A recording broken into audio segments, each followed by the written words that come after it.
Reverse Smith machine lunges. Now, if you're someone who has a gym that has a straight Smith machine, you are in luck. If you are someone who has more of a diagonal Smith machine, it might be a little bit more challenging to set up. So I want to show you how to actually do that with a angled Smith machine. So first things first, I've actually set up my bar at a height where I'm easily able to sit under it and unhook it, right? So it's nice and ready for me. The second thing is these little stoppers on the sides, right? If they're not placed all the way down to the bottom, that's not a big deal.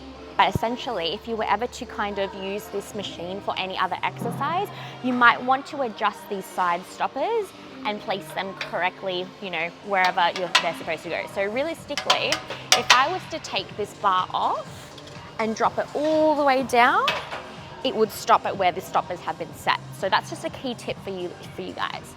All right, so with what we're doing today, we don't need to do that. Now I've set the bar up. Realistically, you can add some weight on. I'm not gonna do that. I'm gonna show you how to use it without it. So you're gonna make sure that you come in the center of the bar. So 2 hands where the lines are on the bar, coming under onto the tracks, and you're gonna unhook it. So you wanna twist your wrist forward to make sure that the hooks stay forward and it doesn't get in your way as you come up and down.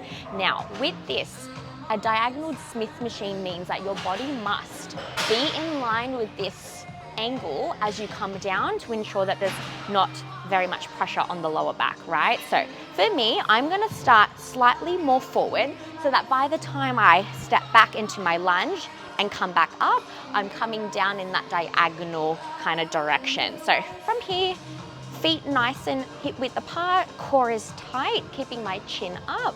I'm stepping back into my lunge and I'm really trying to drive forward and back again, knee tracking outwards, drive. So you want to make sure that you're putting all your weight into your heel and driving through. When you're done with one leg, you're going to swap legs over and exact same thing, drive, down and drive. So the last thing you want to be doing is being too far forward to the point where you start to take all the pressure in your lower back. You don't want that. You want to make sure you're nice and in line with the diagonal.